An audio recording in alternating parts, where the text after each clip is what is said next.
प्रेम शुक्ला जी को अपनी बात पूरी कर लें, क्योंकि आपने रोजगार महंगाई पर सवाल उठाया। जी बताइए ना, आप मुझे जरा बताइए तो, आदरणीय मुलायम सिंह यादव जी भी केंद्र की सरकार के अंग रहे हैं, कितने एम्स बनवाए थे 96 से 98 में? एक शिला पूजन भी किया था क्या एम्स का? कितने एयरपोर्टों का शिला पूजन उस समय देवेगौड़ा से इंद्र कुमार गुजराल के 2 कार्यकाल में कितने हुए थे भाई? और विश्वनाथ प्रताप सिंह के कार्यकाल में भी मुलायम सिंह यादव सरकार के अंग थे। कपीश जी एक सेकंड में आपके पास आ रहा हूं। कपीश जी एक सेकंड, कपीश जी एक सेकंड, आवाज ऐसे साफ नहीं आ पाएगी, एक एक करके, एक एक क्या कारण था? जब मैं इनसे पूछ रहा हूं तो बता नहीं पा रहे। चलिए प्रेम जी आपने जो सवाल उठाया मैं उसका जवाब कपीश श्रीवास्तव से लेता हूं। प्रेम शुक्ला जी आपने जो सवाल उठाया मैं उसका सीधा जवाब कपीश श्रीवास्तव। कपीश जी, बीजेपी तो कह रही है, प्रेम शुक्ला जी कह रहे हैं उन्होंने अपने संकल्प भी पूरे किए और तमाम मुद्दों पर काम भी किया है जो बुनियादी मुद्दे हैं देश के। पहली बात, इनका संकल्प जो राजनीतिक संकल्प था, जो आस्था से जुड़ा हुआ था, वो इनके पास और कोई विकल्प था नहीं, क्योंकि ये किसी की कल्याणकारी योजनाओं से नहीं जुड़ सकते। अब मैं सबसे पहली चीज इनके खोलता हूं, प्रधानमंत्री आवास। अरे किनको बेवकूफ बना रहे साहब, हमें नहीं बना पाएंगे। भारतीय स्टेट बैंक से लेके जितने नेशनलाइज बैंक थे, इन्होंने एक नोटिफिकेशन जारी किया। अरे भाई सुन तो लो, अरे नफरती साहब सुन लो, वो बीच में बोल रहे हैं उसके बाद सुन लीजिए। मेरे बीच में चौंचौ कर रहे थे। कपीश जी देखिए, व्यक्तिगत टिप्पणी नहीं, व्यक्तिगत टिप्पणी नहीं, व्यक्तिगत टिप्पणी ना, अपनी बात पूरी करिए, मुद्दों पर रखिए। जी देखिए मैं इनको जवाब देने में सक्षम हूं, मैं आंकड़ों से जवाब दे रहा हूं। जी प्रधानमंत्री जो आवास है, इन्होंने क्या किया, हमने आपने जो लोन लेके अपना मकान बनवाया, किसी ने 10 लाख का, किसी ने 50 लाख का, किसी ने 1 करोड़ का, ये सबको इन्होंने ज्ञान बांट दिया कि एक एफिडेविट कर दो भैया कि तुम्हारे पास इसके अलावा कोई दूसरा मकान नहीं है, और 1,75,000 रुपए हम आपके 20 साल 15 साल की EMI में ब्याज में छोड़ देंगे। और इन्होंने उसको अपने नाम करा लिया प्रधानमंत्री आवास। यानी आपका 1 करोड़ रुपए आप मेहनत करके विशाल भाई ने एक मकान बनवाया, 10 लाख रुपए का एक मकान बनाया, या 50 लाख रुपए का जो भी आप। लेकिन ये योजना तो बिल्कुल अलग है। आप किस दिशा में बता रहे हैं, थोड़ा और क्लैरिटी दीजिए, क्योंकि प्रधानमंत्री आवास योजना तो बिल्कुल अलग है, उसका एक सेट फॉर्मेट है। नहीं, मैं आपको बाकायदा भेज दूंगा, क्योंकि मैं पैनल एडवोकेट हूं इन्हीं तमाम जो है नेशनलाइज बैंक का। मैं आपको पूरा बकायदा फॉर्मेट भेज दूंगा, यहां तक कि वो शपथ पत्र भेज दूंगा, ये नंगे नाचेंगे। और मैं आपको और बता दूं, इन्होंने जो कहा जीडीपी की बात, ये जीडीपी 10%।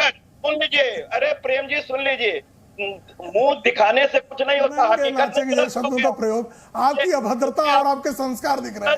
आप अभद्र पुरुष अभद्र और कुसंस्कारी है, ये दिखाई दे रहा है। कपीश जी मेरा आपसे सवाल है, आपको अगर इतनी इस मुद्दे की जानकारी है, मान लीजिए बीजेपी ने गलत किया, कपीश जी मान लीजिए आप जो मुद्दा उठा रहे हैं मुझे इसकी जानकारी नहीं है, लेकिन मैं आपके जवाब से एक सवाल पूछ रहा हूं। कपीश जी मैं आपके जवाब से एक सवाल पूछ रहा हूं, अगर आपको पता है कि इस मामले में गड़बड़ी हुई है या कुछ हुआ, तो आपने इस मुद्दे को कहीं उठाया और किसी कोर्ट में, क्योंकि आप कह रहे हैं आप ऑन पैनल हैं, तो क्या आपने कोर्ट में इस मुद्दे को रखा या कहीं और रखा, किसी और मंच पर रखा? क्योंकि मैं पहली बार आपके मुंह से इस प्रसंग को सुन रहा हूं। प्रसंग को मत सुनिए, मैं तो ऑन एयर नेशनल टीवी पे कह रहा हूं, और अगर नहीं होगा तो आप जो कहोगे वो हार जाएंगे। ये गलत बोल रहे हैं कपिल जी। उत्तर प्रदेश के आंकड़े आपको मालूम नहीं है। उत्तर प्रदेश में 4 लाख प्रधानमंत्री आवास के लिए दिया गया था, 4 लाख लोगों को, और उत्तर प्रदेश सरकार ने 4 लाख। धीरेन जी कपीश श्रीवास्तव को बात पूरी करने दें, फिर मैं आपका जवाब लेता हूं, फिर डॉक्टर प्यारा। कपीश जी जल्दी से प्रेम शुक्ला जी ने आंकड़ों के साथ आपको गिनाया है, आप इसका जवाब दीजिए। आंकड़े नहीं है वो, ये तो फर्जी आंकड़े हैं, एक आंकड़े सही नहीं। इन्होंने कहा कि 10% की मुद्रास्फीति पर, अरे महाराज 10% की आपको जीडीपी पे हमने देश को दिया था यूपीए गवर्नमेंट ने, और आपने उसको ला दिया था -23। और अच्छा जरा बता दिए शुक्ला जी, आपको तो बड़ा ज्ञान है। 4.8% जीडीपी थी। पढ़ लिख के आया करो यार, थोड़ा पढ़ लिख के आया करो कपीश जी, जरा पढ़ लिख के आया करो। 4.8% आप ये बता दो ना कि जीडीपी कैसे निकलती है, 4.8% ग्रोथ रेट था, कैसे निकलती है? 4.8% ग्रोथ रेट था। अब ऐसे चलिए कपीश जी मैं आप अपनी बात जल्दी पूरी करिए, मैं धीरेन्द्र कुमार के पास जाता हूं और मेहमान इंतजार कर रहे हैं। कपीश जी तुम सड़क छाप ना होते तो बताते। कपीश जी आप शब्दों का प्रयोग नहीं, व्यक्तिगत टिप्पणी नहीं। कपीश जी इस तरह का मंच नहीं दिया जा सकता है। मेरा आप सभी से अनुरोध है, कोई व्यक्तिगत टिप्पणी मत करिए। मैं धीरेन्द्र कुमार जी का जवाब लेता हूँ। धीरेन्द्र कुमार जी आप कुछ कह रहे थे। धीरेन्द्र जी कहते हैं कपीस जी देखिए, आपको मैंने पूरा समय दिया। अब आप धीरेन्द्र कुमार को सुनिए, इंतजार करिए, फिर आपके पास आएंगे। कपीस जी, तथ्यों पर बात मैं करता हूं। आपने प्रधानमंत्री आवास योजना पर सवाल उठाया। वो आप ही के प्रदेश में, उत्तर प्रदेश में हर एक राज्यों को 4-4 लाख आबादी के हिसाब से आपके यहाँ 4 लाख लोगों को दिया गया था, और राज्य के मुख्यमंत्री ने 4 लाख। अरे सुनिए तो कपीस जी, अब आप सुन लीजिए। कपीस जी बीच में बोलेंगे, कपीस जी बीच में बोलेंगे तो बहस डिरेल होगी। एक एक करके आपके बीच में कोई बोल रहा तो हमने टोका। मैं आपसे भी अनुरोध कर रहा हूं, बीच में ना बोलिए। कपीस जी इस तरह से नहीं। देखिए, आपके बीच में मैंने सभी को टोका जिसने बोला। अब आप धीरेन्द्र कुमार को बात पूरी करने दीजिए।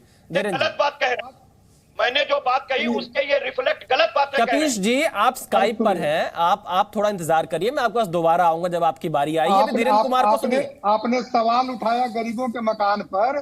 4 लाख मिला उत्तर प्रदेश को, और 4,29,000 की रिपोर्ट 4,29,000 लोगों के लिए उत्तर प्रदेश सरकार ने वहां पर भेजी। और आपके जो INDIA वाले राज्यों में से जो मांगा गया था प्रतिवेदन, वह भी पूरा नहीं किया गया। तो बचे हुए और लोगों के पैसे भी उत्तर प्रदेश को ट्रांसफर करके, और जितना उत्तर प्रदेश सरकार ने मांगा 29,000 एक्स्ट्रा मकानों का, वो भी दिया गया। 100.1% लोगों को वहां पर उत्तर प्रदेश में दिया गया। आंकड़े कम से कम टीवी पर बैठते हैं तो सही बताया कि कपीस जी, आप पढ़े आदमी हैं, आप पढ़े लिखे लोग हैं, ऐसी बात नहीं करिए। गरीबों के साथ मजाक नहीं किया कीजिए ना, गरीबों के साथ मजाक मत करिए। आपको आप सुनिए, आपने बिहार में नहीं भेजा, झारखंड ने नहीं भेजा, बंगाल ने नहीं भेजा, राजस्थान ने नहीं भेजा। अगर मेरे भाई उत्तर प्रदेश ने 101% अगर काम किया है, और उसी राज्य में आप रह रहे हैं, आप गरीबों की बात कर रहे हैं, गरीबों को आप कपीस जी देखिए, आवाज आपकी साफ नहीं आ पा रही है, दर्शकों को दिक्कत होगी। एक एक करके अगर आप लोग बात रखेंगे, दर्शक बहुत अच्छे से समझ पाएंगे, आप सभी के मुद्दे बाहर आ पाएंगे। धीरेन्द्र जी, आपने अपनी बात रखी। अब मैं डॉक्टर PR अंबेडकर से सवाल लेता हूं। डॉक्टर PR अंबेडकर जी, थोड़ी देर पहले धीरेन्द्र कुमार जी ने कहा कि राम मंदिर के महोत्सव में सभी को शामिल होना चाहिए। क्या आपकी पार्टी भी इसमें शामिल होना चाहेगी? जिसको जिस धर्म में अपनी जो है भावना व्यक्त करनी है, वो वहां जाकर के अपनी भावनाएं व्यक्त कर सकता है। इसके आप लिए शामिल होंगे डॉक्टर PR अंबेडकर जी? अब आप सुनेंगे नहीं, मैं पूरा मौका दूंगा। मैं आपसे बस एक सवाल पूछ रहा हूं, क्या आप शामिल होंगे राम मंदिर के महोत्सव में? अब आप सुनना, बात यही है कि आपने इतना वक्त सबको दिया। मैं आपको पूरा वक्त दूंगा डॉक्टर साहब, मैं आपको पूरा ससम्मान वक्त दूंगा, लेकिन मैं बस इतना पूछ रहा हूं, क्या आप शामिल होना चाहते हैं? इस देश में क्या आप शामिल होना चाहते हैं डॉक्टर पवन राव अंबेडकर जी? अब आप पहले सुन लीजिए। इस देश में हर एक व्यक्ति की अपनी भावना है, वो अपनी भावना के आधार पर अपने पंथ और अपने धर्म का निर्धारण करते हुए आगे बढ़ता है और अपनी भावनाओं को व्यक्त करता है। अब मैं उत्तर प्रदेश की कार्यप्रणाली पर नहीं, आप शामिल होंगे, आपकी भावना क्या, मैं ये जानना चाह रहा हूँ पवन साहब, फिर आपको पूरा मौका दे रहा हूँ। अब आप सुनना नहीं चाह रहे हैं? मैं सुनना चाह रहा हूँ, मैं इसलिए आपसे सवाल पूछ रहा हूँ। मैं भारतीय जनता पार्टी के बनाए हुए इस तंत्र में और इसके आधार पर मैं शामिल नहीं होना चाहता हूँ। अच्छा, आप शामिल नहीं होना चाहते हैं राम मंदिर के महोत्सव में? आप ये कह रहे हैं? मेरी अपनी भावना है। अब आप सुनिए ना, मेरी अपनी भावना है, मैं अपनी भावना के आधार पर आगे बढ़ूं।